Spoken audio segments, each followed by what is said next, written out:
அனைவருக்கும் வணக்கம். இந்த வீடியோ பதிவுல சென்ட்ரல் லிமிட் தியரத்திலிருந்து ஒரு எக்ஸாம்பிள் பார்ப்போம். சென்ட்ரல் லிமிட் தியரத்துல 2 டைப் இருக்கு சார்.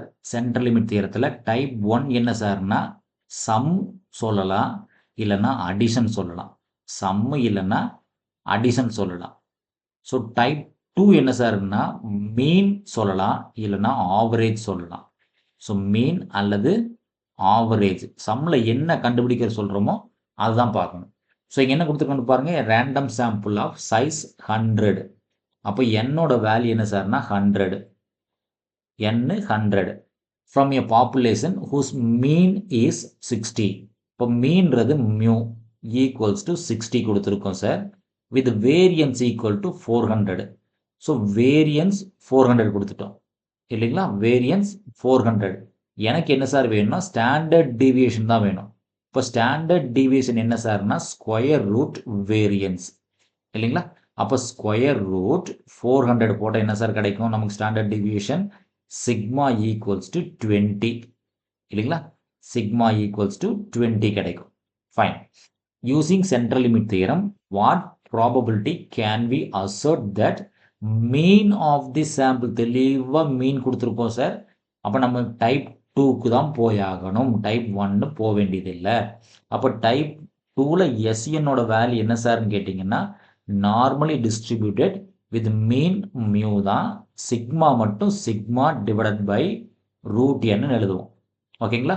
அப்போ நார்மல் டிஸ்ட்ரிபியூஷன் மியூக்கான வேல்யூ 60, சிக்மா வேல்யூ என்ன சார் வருது 20 டிவைடட் பை ரூட் என்னோட வேல்யூ 100. அப்போ இது எப்படி சார் மாற்றி எழுதலான்னு கேட்டிங்கன்னா, normal distribution of 60, 20 divided by root of 100 என்ன சார் 10. அப்போ இது எப்படி சார் கன்வெர்ட் ஆகும்? நார்மல் டிஸ்ட்ரிபியூஷன் ஆஃப் 60, 2 ஆகும். ஓகேங்களா? என்ன கண்டுபிடிக்க சொல்றோம்னு பாருங்க sir. Can we assert that mean of the sample will not differ from mu by more than 4 கொடுத்துருக்கோம். Sample mean will not differ from 4. அது என்ன சார் மீன்னா probability of modulus x minus mu. இது பார்த்தீங்கன்னா 4 தாண்டக்கூடாது சார். 4 தாண்டக்கூடாது. அவ்வளோதான் sir இது meaning. Modulus எடுக்கணும்னு feel பண்ணீங்கன்னா 2 சைட்லையுமே 4 போடணும். அதாவது நெகட்டிவ் சைடில் 4, then less than x minus mu, then less than 4. ஓகேங்களா? நெகட்டிவ் சைட்லையும் பாசிட்டிவ் சைட்லையும் 4 தாண்டக்கூடாது. ஓகேங்களா? இப்போ த்ரூ அவுட் ஒரு மியூ ஆட் பண்ணுங்க சார். இதுலேயும் ஒரு மியூ ஆட் பண்ணுறேன், இங்கேயும் ஒரு மியூ ஆட் பண்ணுறேன், இங்கேயும் ஒரு மியூ ஆட் பண்ணுறேன். அப்போ என்ன ஆகும் சார்? இந்த 2 மியூ என்ன ஆகும்? பேலன்ஸ்டு ஆயிரும். அப்போ இங்கே மட்டும் என்ன சார் கிடைக்கும்? Probability of -4 plus mu less than x less than mu plus 4 கிடைக்கும் இல்லைங்களா? மியூக்கான வேல்யூ நமக்கு என்ன சார்? 60 கொடுத்துருக்கும். மியூக்கான வேல்யூ 60. அப்போ probability of -4 plus 60 less than x less than 60 plus 4 கிடைக்கும் இல்லைங்களா? இது இன்னும் மாற்றி எழுதுனா என்ன சார் கிடைக்குன்னு பாருங்க. P of 56 less than x less than 64 கிடைக்கும் இல்லைங்களா? ஃபைன். நமக்கு நல்லாவே தெரியும் என்ன சார்னா ஸ்டாண்டர்ட் நார்மல் வேரியேட். அதாவது ஸ்டாண்டர்ட் நார்மல் வேரியேட். அது என்ன சார் ஸ்டாண்டர்ட் நார்மல் வேரியேட் அப்படின்னு கேட்டிங்க அப்படின்னா, Z equals to standard normal வேரியேட். Z equal to in general x minus mu by sigma. இங்க x க்கு பதிலா என்ன சார் இருக்கு? x அப்படியே இருக்கட்டும். x minus mu. ஓட வேல்யூ என்ன sir? 60. 60 divided by sigma. sigma value final என்ன சார் கிடைக்குது? 2 கிடைக்குது. ஓகேங்களா? இங்க 2 x வேல்யூஸ் இருக்கு. 56 and 64. Suppose when x equals to 56 இருந்துச்சுன்னா இசட்டுக்கான வேல்யூ என்னன்னு பாருங்க sir. Z equal to 56 minus 60 divided by 2.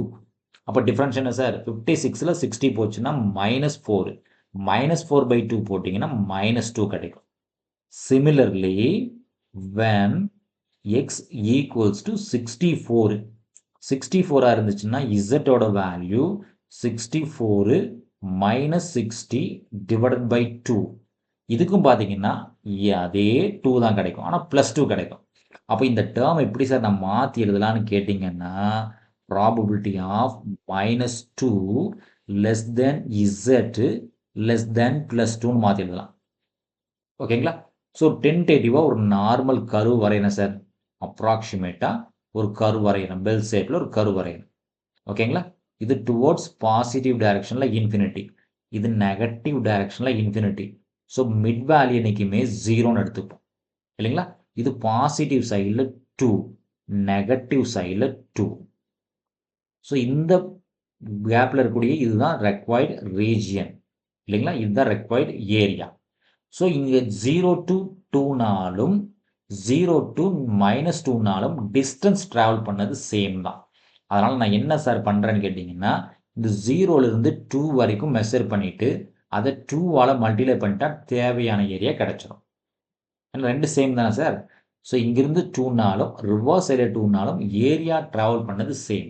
அதனால் இந்த டேம் எப்படி சார் நான் எழுதுறேன்னா 2 times probability of 0 less than z less than 2ன்னு மாற்றிக்கிறேன்.